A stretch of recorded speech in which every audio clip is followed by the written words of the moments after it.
Saya mau langsung ke Bung Ropan nih. Tadi kita singgung Van Bronckhorst sebagai pemain, pemain bisa di gelandang, di timnas juga sebagai flank ya. Di flank, dari back kiri juga, dia di back kiri ya. Di back kiri juga. Kita tahu lah kecenderungan melatihnya, kecenderungan menyerang seperti orang Belanda pada khususnya. Tapi kita nggak tahu nih John Hartman. Saya pernah lihat pertandingan Amerika lawan Kanada di final Piala CONCACAF. Ya kan? Multi etnis juga kan Kanada itu. Iya, Alphonso Davies dan kawan-kawannya. Keturunan Prancis juga dari situ, Davies juga di situ kan. Iya. Tapi ya kita belum tahu nih seperti apa yang Bung Ropan tahu. Kalau Van Bronckhorst kan memang jelas. Attacking football Belanda kan memang melekat sekali. Ya 4-3-3 itu pasti kental sama seperti yang diinginkan oleh Kluivert kan. Dan dia memang tahu itu untuk Van Bronckhorst. Tapi kalau bicara dengan John Hartman itu jauh lebih bagus saya pikir kalau bicara soal taktik ya. Kenapa? Karena opsi-opsi dia banyak. Dia bisa bermain dengan 3-4-3 yang sebelumnya dipakai oleh STY. Ya, yang 3-4-3-nya. Nah, dia itu dengan tim Kanada seperti itu. Bermain di Piala Dunia juga. John lebih suka 4 back itu. Iya, kalau John udah pasti kan. Belanda nggak pernah mungkin terbiasa bermain dengan 3 back katakan. Kalau 4 flat. Di Rangers kan dia bisa kok pakai 3. Oh iya, dia oke. Tapi kan dia dibesarkan dengan gaya seperti itu memang.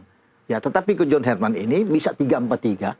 Itu bagus buat tim nasional Kanada dan dia sukses dengan tim Kanada dengan 3-4-3. Tapi bisa juga dia bermain dengan 4-2-3-1. Kalau saya lihat dari beberapa dia ini saya belajar lihat ya 4-2-3-1 dia bermain dengan sangat baik. Bahkan 4-4-2 juga dia oke. Jadi dia tidak selalu terpaku dengan satu sistem. Satu strategi bahwa harus bermain dengan ini.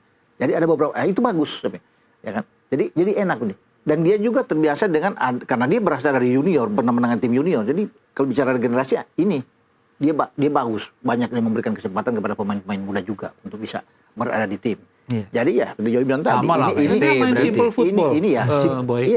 Dia main bola itu simple. Saya ketika nama dia muncul, saya mencoba mencari rekaman-rekaman Kanada. Saya ingat tahun berapa ya, Indonesia pernah dipegang oleh pelatih asal Bandung namanya Nandar Iskandar. Ya, waktu itu orang tidak terlalu banyak berharap, tapi saya lihat dia main bolanya, taktik sepak bolanya simple, pass move. Itu yang saya lihat di sepak bola Kanada ketika dipegang John Hartman ini. Jadi menurut saya itu untuk kondisi sekarang, menurut saya kalau Ropan bilang dia bisa memainkan banyak strategi, formasi. Tapi dia lebih simpel main bolanya, mengandalkan sebetulnya intelijensia para pemainnya yang bergerak cepat ketika sudah passing, bergerak mundur cepat ketika kehilangan bola, melakukan pertahanan marking, zona marking, ada juga man-to-man marking. Jadi kombinasi-kombinasi itu menurut saya adalah basic dalam sepak bola, dan itu yang diterapkan di persepak bolaan Kanada, persis yang dia lakukan juga terhadap tim perempuannya Kanada di Olimpiade. Saya sampai lihat juga, mainnya simple banget gitu. Nah, mungkin hal ini. Kalau Van Bronckhorst menurut saya lebih advance dari sisi keilmuan, karena sebagai pemain dia mengalami begitu banyak pengalaman yang hebat. Dilatih oleh pelatih-pelatih top semua. Dia bisa gelandang, dia tiba-tiba dia bisa back kiri. Gitu. Jadi menurut saya mungkin juga taktik sepak bolanya juga akan lebih complicated. Dia pernah dilatih oleh Wenger juga pasti ya? Iya pasti waktu di Arsenal kan, iya. Atau juga waktu di Barcelona dia pernah dilatih oleh siapa? Oleh Frank Rijkaard mungkin. Frank Rijkaard mungkin. Bisa. Jadi begitu banyak insight yang dia dapat ya. Jadi dari sisi kepelatihan dia teruji di klub sekali lagi. Dia hebat lah. Bawa Rangers ke level elit Eropa kan nggak mudah. Iya, betul. Tapi saya dalam tanda kutip skeptis atau tepatnya meragukan apa dia mampu pegang tim nasional dengan kondisi yang complicated seperti Indonesia ini. Gitu loh. Filosofi sepak bola dia filosofi yang menurut saya filosofi klub yang value-nya tinggi sekali. Sementara kalau buat saya tim Indonesia ini value-nya harus lebih sederhana, lebih simple. Ini yang tantangannya. Jadi kalau saya lihat-lihat nih pertandingan, kalau main tenis ini jus, ini tie break, tapi ya mungkin kalau saya melihat Hartman agak lebih unggul dari sisi tie break. Yang penting dua-duanya itu mampu, ya artinya pendekatan bukan saja ke federasi tentunya, juga ciptakan chemistry yang bagus dengan supporter. Harus lebih baik. Ya, Sintayong juga kan melakukan hal itu sebenarnya, sehingga banyak dicintai. Jadi itu yang paling saya pikir. Ada non teknis ya pasti juga. Kalau Van Bronckhorst bisa bahasa Indonesia, saya itu nilai plus. Bisa, sedikit-sedikit bisa dia. Karena ayahnya tuh berbahasa Indonesia. Ayahnya bahasa Indonesia lancar. Ya. Ibunya juga keturunan juga. Maroko Frensin. Bagus. Paling tidak dia sudah japri lah dengan Daniel Hansard, ya kan? Dengan Clifford. Iya kan, pasti dia belajar lah kenapa PK dipecat, ya kan? Pasti dia akan banyak bertanya, pasti akan dia. Oke. Ada plus minus tadi, kesimpulannya ada plus minus dari kedua ini. Tapi faktor yang paling penting adalah fulus, ya, betul kan? Itu 1,2 kalau nggak salah ya. Kalau 1,1 per bulan untuk STY. PK 1,3, 1,5 per bulan. Setahun 18 M untuk PK. Iya, kalau Van Bronckhorst ini hampir 60. Iya, 60 sampai 80. 60 sampai 80. Dia 6 bulan aja di Besiktas itu luar biasa tuh. Hampir 180-an M.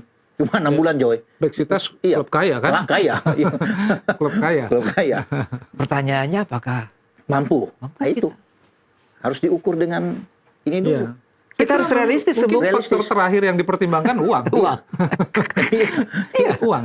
Karena kan long term. Betul. Long term. Kita nggak bicara. Ini nggak bisa main 1 tahun, 2 tahun. Nggak bisa 1 tahun, 2 tahun. Ini long term. 5 Dan tahun.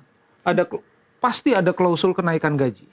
Kalau dia berhasil apa? Iya dong. Betul. Gitu kalau bawa lolos Piala Dunia atau apa semua kan mesti ada bonus-bonus kenaikan.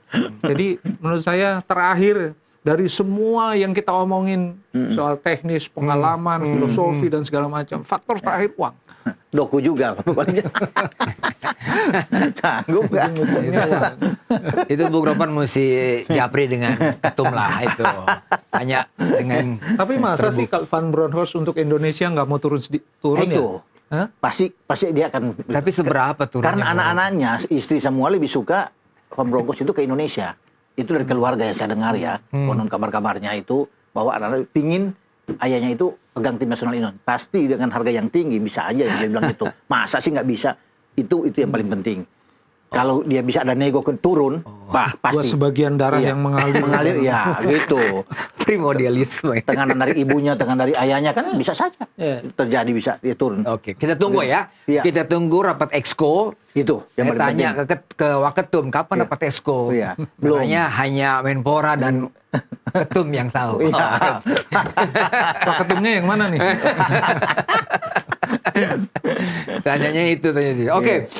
Sekarang kita beralih ke anak-anak kita yang sedang atau adik-adik kita yang sedang bersiap-siap untuk mempertahankan medali emas nih. SEA Games, cabang sepak bola tentu. Vietnam udah main, Thailand udah main, hajar Timor Leste 6-1, Vietnam menang 2-1, Filipina juga yang akan jadi calon lawan kita tanggal 8 menang nih.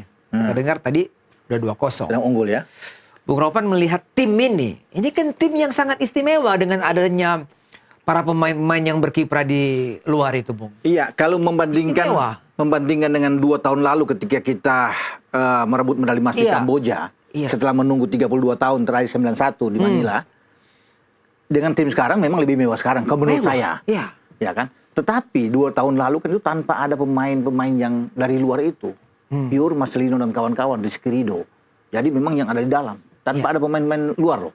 Yang bisa. Kalau sekarang kan sudah ada Raven, Mauro Silstra, Ivar Jenner, banyak yang dari luar. Makanya saya bilang agak lebih mewah.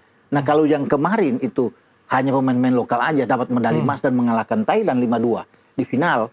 Ya terlepas sekarang Thailand sebagai tuan rumah, kenapa sekarang dengan Ivar Jenner yang matang di tim senior, kemudian ada Mauro Silstra yang kemarin sudah membuat gol lawan Mali, kita nggak bisa memenangkan. Apalagi kalau bicara dengan hanya perak, jangan dong. Masa kita medali emas turun ke perak, harus tetap mempertahankan itu bahwa kita bisa merebut medali emas dengan materi, dengan kualitas yang ada saat ini. Dan saya pikir oke lah, ada Dion Marks di belakang, ya kan? Jadi ini jauh lebih bagus dengan 2 tahun lalu. Tapi sekarang memang Marcelino tidak ada. Sayang memang di detik-detik akhir cedera hamstring kan, nggak ada. Kalau dia ada tentunya akan lebih lengkap, Om Boy. Ya terlepas juga banyak yang menginginkan kenapa nggak ambil Adrian Wibowo, Miliano Yonatan, Yasin Hapner yang masih memungkinkan untuk bisa perkuat. Saya pikir nggak perlu, kalau mereka datang udah itu luar biasa. Tapi dengan yang ada sekarang, kalau bisa dikatakan kita berada di grup dengan tanpa menganggap enteng Filipina dan Myanmar, saya pikir oke kita bisa lewati grup itu. Oke. dengan baik. Bung Joy pasti nonton dong 2 kali pertemuan kita dengan Mali. Mali, Kan? ya. Kita happy lah ngelihat, apalagi pertandingan yang kedua ketika kita menang imbang, ya kan? Iya. Berarti paling tidak target emas dengan cara main, dengan kekuatan itu yang Bung Joy lihat seperti apa? Saya heran kenapa targetnya hanya perak. Jadi saya sampai mengatakan bahwa ini klausul katup pengaman. Kalau dapat emas kan lebih dari target. Kalau tidak dapat perak kan targetnya cuma perak. Menurut saya tricky nih, PSSI tricky. Jadi gini Boy. Dari tahun 77 ketika kita pertama kali ikut SEA Games yang tadinya Southeast Asia Peninsula Games menjadi SEA Games karena Indonesia masuk tahun 77. Indonesia kan langsung juara umum. Ya. Anda ingat? Iya. Tahun 77 kita langsung juara umum. Iya. Yang sepak bolanya kita dikerjai oleh wasit Malaysia bernama Othman Omar. Saya ingat betul itu. Sampai Andi Lala berantem dan segala macam. Iya. Tapi saya ingin katakan bahwa sebetulnya Indonesia ini tidak layak untuk mengatakan cabang sepak bola atau secara umum kita nggak bisa jadi juara umum. Indonesia nggak layak. Indonesia harus juara umum. Sepak bola harus medali emas.